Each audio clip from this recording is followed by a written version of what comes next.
Hey, doctor, so before you hit that submit button, I need you to stop. Take in a deep breath. And please listen carefully because this moment right here could change everything. After all the studying, the exams, the late nights, and the sacrifices, it comes down to this one document, which is your practice ready assessment CV and your CARMS application CV. And if you've come this far, you deserve to get it right.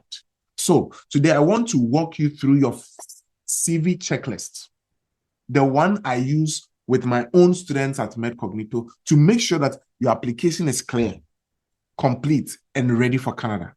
So let's go through this step by step. If you've watched all the videos on CV application on our channel, you realize that I've gone through these, but I'm giving you the final checklist so that you go like, checklist, check. I've checked this, right? And that is why I can be confident that I can submit the CV. So the first step is the header check. Ask yourself this question. Does your header show your full legal name, your current city, your country, your phone number, and a professional email address? These are 5 things I want you to note. No nicknames, no old Yahoo addresses. I want you to keep it clean because your header is the first handshake your CV offers. Make that header firm, not floppy. All right? Number 2, your profile statement. I need you to read your profile statement out loud and ask yourself, does this sound like me at my very best? Because it should be 2 to 3 sentences long, written in the third person, and say exactly who you are, what you've done, and what you bring to Canadian medicine. So, for example, there's an example of a problem statement. Family physician with 9 years of experience providing comprehensive primary and emergency care across diverse communities, committed to patient-centered medicine and continuous professional growth. Note this. This is clear, this is confident, and this is very, very Canadian. This is how your profile statement should look like. So if you've gotten a profile statement like that, you've passed the profile statement check. The third check I want you to check is your education and training. I need you to check every date. I need to check every city. I need to check every country. Your degrees should match your certificates exactly. No missing months, no spelling errors in the university names. If you've done residency or internship, please list your rotations. It helps reviewers to see the depth of your knowledge and experience. And if your country's training model is different, please explain it briefly, because that single line of clarity can save you any misunderstanding from somebody who's reviewing your CV. The 4th point, which I need you to check, is your clinical experience check. This section makes or breaks your application. So ask yourself, have I described my roles with action verbs like managed, performed, led, supervised? Have I shown the scope of my practice clearly to those who are reviewing my CV? And every bullet should make the reviewer say, this doctor was really active, he was really competent, and was really engaged. And please, don't do any copy and paste job descriptions. No, write your own story, not your hospital's story. Okay? The 5th point, this is the 5th check I want you to do. Your license, exam, and certifications check. Are those things in order? Do you have all your dates, your exam names, your scores, if applicable, and your language results? Because your structure should look something like this. MCCQE1, score 240, October 2019. NAC OSCE, score 1405, January 2020. IELTS academic, band 7.5. Then you write into a bracket, listening 7.0, reading 8.0, writing 7.0, speaking 7.0. Then you close the bracket, January 2024. If it's not just neat, it should also be credible, right?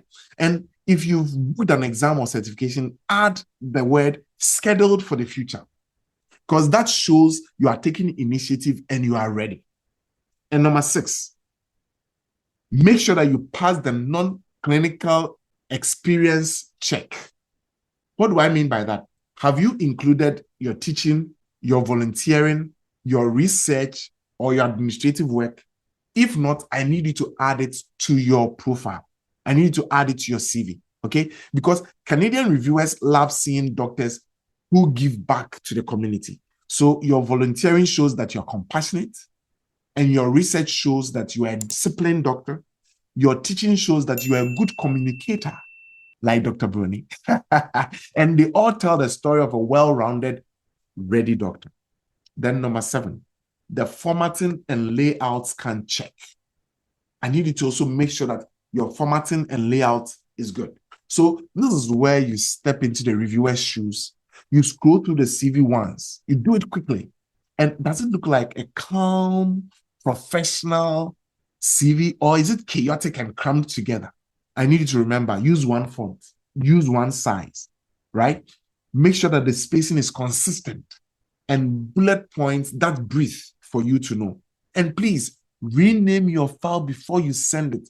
It should read something like this: your first name, underscore dash, your last name, underscore dash, CV.pdf. Please make sure you save it in PDF format. Don't write things like final version 3.0 or newest resume Canada. No. That small detail says everything about your professionalism. Then the 8th check I want you to apply is look at your timeline. Are there any unexplained gaps in the CV? Every 3 months of silence can raise questions on your CV. So add one honest line to cover any space you have. For example, if you took a career break, you can write career break for relocation and MCC QE1 exam preparation. This looks very simple, it looks very mature, and it looks very transparent. And reviewers love to see honesty, not perfection per se, right? And then you also need to take the proofreading course. So before you send the CV, take one extra pause. Read your CV out loud and then read it very slowly. Make sure you catch every typo, every double space, every misplaced period. Make sure you've caught everything, because nothing will ruin your professionalism faster than pubic health typo when you actually meant public health. And you may be saying, Dr. Brody, are you for real? Yes, I've seen this before. And it was good we caught it, but you can easily make typos in your CV. And the 10th point, the 10th check I want you to watch out for is the 10-second impression check. So finally, close your laptop.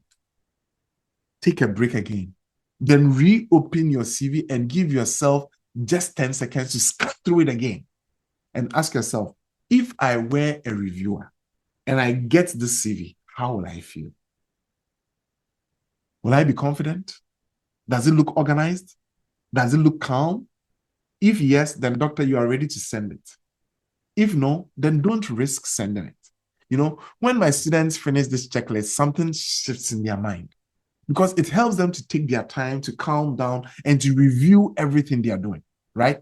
They stop feeling very anxious because they know that they've gone through all the checks they need to go through, and start feeling that they are in control of everything.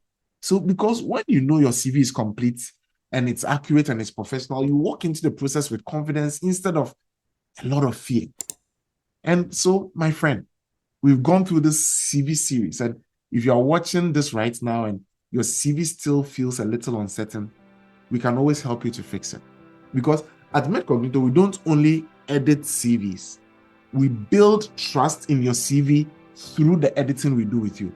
We help you to translate your story, your training, and your hard work into a document that speaks clearly to Canadian reviewers. And we've helped hundreds of IMGs move from confusion to clarity and from rejection to readiness. So before you click submit, just type in the comment section that you need a practice-ready assessment CV review or a CARMS application CV review. we'll get in touch with you and we'll help you to do that, because your story needs to be told. It needs to be told clearly, it needs to be told confidently, and it needs to be told completely. And when it is told, you won't just be sending a CV, you'll be sending your best chance at Canada. See you on the other side of success.